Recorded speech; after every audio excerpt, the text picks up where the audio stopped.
Why do human beings create? Not how, why? Why do we write songs? Why do we paint pictures? Why do we build? Why do we construct buildings and churches? Why do we compose songs and symphonies? Why do we tell stories? Why has every civilization in history produced beauty? And why does creating feel so deeply human? The answer begins way before there were human beings. Before there were trees, oceans, before there were a universe, before there was anything at all, there was God. And God created. Welcome back. In the last episode, we asked a difficult question. Can something sound like worship without actually being worship? Today we move even deeper, because before we can understand what artificial intelligence cannot do, we need to understand what God created human beings to do. And the answer begins in the very first sentence of Scripture. In the beginning, God created the heavens and the earth. Think about that for a moment. The first thing the Bible tells us about God is not that He rules, though He does. It's not that He judges, though He will. Not even that He saves, though He wonderfully saves sinners like you and I. The first thing Scripture reveals about God is that He creates light, stars, mountains, seas, birds, forests, galaxies, beauty upon beauty upon beauty. The universe itself is the overflow of divine creativity. God is a content creator. And then something extraordinary happens. God creates a creature unlike every other creature. A creature that doesn't merely live in creation. A creature that reflects something of the Creator Himself. That's remarkable. Genesis 1:26. Let us make man in our image, after our likeness. 3 words. In our image. And those 3 words explain more about your life than most people realize. What does it mean to be made in the image of God? Now, entire libraries have been written trying to answer that one question. But there is one implication that Christians often overlook. If God is the creator and human beings are made in His image, then creativity is not accidental to being human. It is fundamental. Human creativity is not merely a talent. It is part of our design, part of our calling. Creativity is part of what it means to bear the image of God. When you write a poem, when you compose a piece of music, a melody, when you build a table, when you design a building, when you plant a garden and tell a story, when you put together that recipe, put together ingredients in a pot and fix that delicious meal for your family, you are doing something profoundly theological, something deeply spiritual. You're reflecting the Creator, not perfectly, not infinitely, but truly. God has made man in His image, and one of the things that means is that man is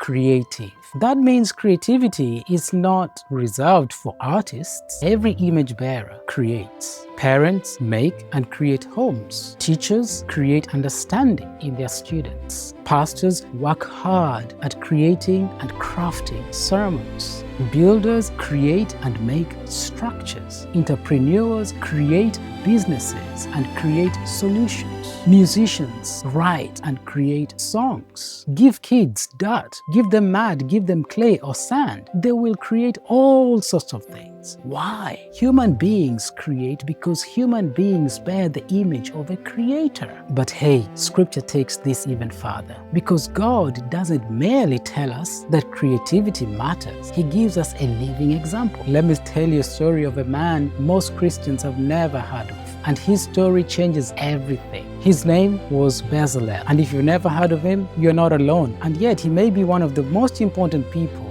in the whole Bible for understanding creativity. Listen carefully. See, I have called by name Bezalel. Stop right there. God called him by name. Not Abraham, not Moses, not David. A craftsman, an artist, a builder, a maker. And then God says something even more astonishing. I have filled him with the Spirit of God. Think about that. I have filled him with the Spirit of God. One of the first people explicitly described as being filled with the Spirit in Scripture is not a prophet, not a king, not a priest even, but a craftsman, an artist, a creator, a builder. Why?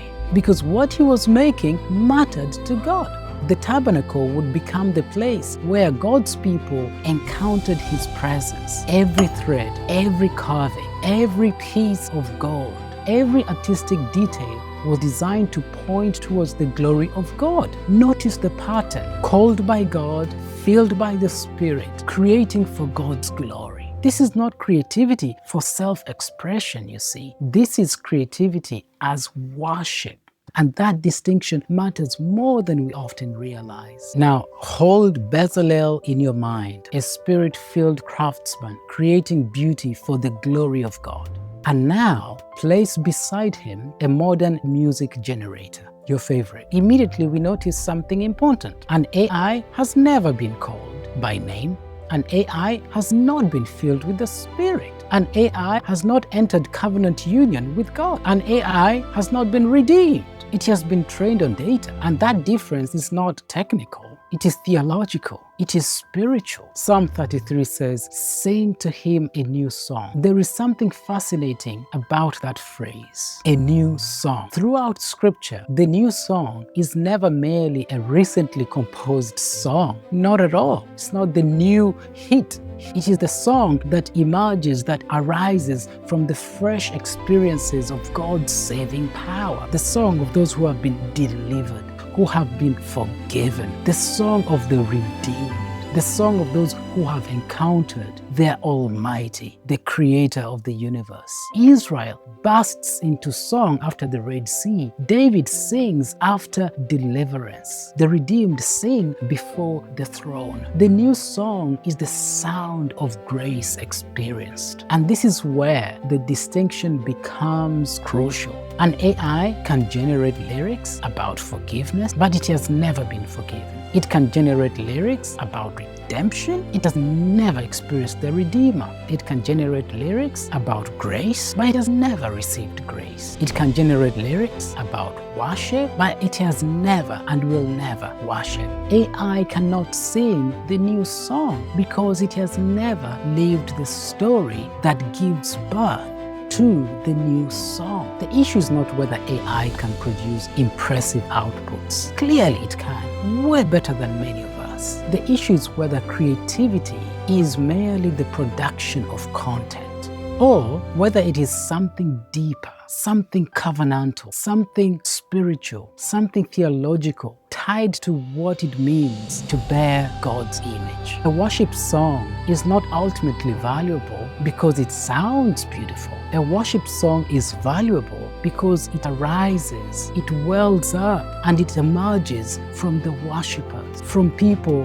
who have been made by God, broken by sin, redeemed from the power of sin, redeemed by Christ, filled with His Spirit, and are being transformed by His grace. Bezalel carried something into the tabernacle that no machine can carry. He didn't carry merely skill, not merely craftsmanship. He carried calling. He carried worship. He carried spirit-endowed vocation of an image bearer. No algorithm has received that kind of calling. And that is why understanding what it means to be human matters so much in this conversation. Because before we ask what AI can do, we must first understand what human beings are, what they've been created to do and to be.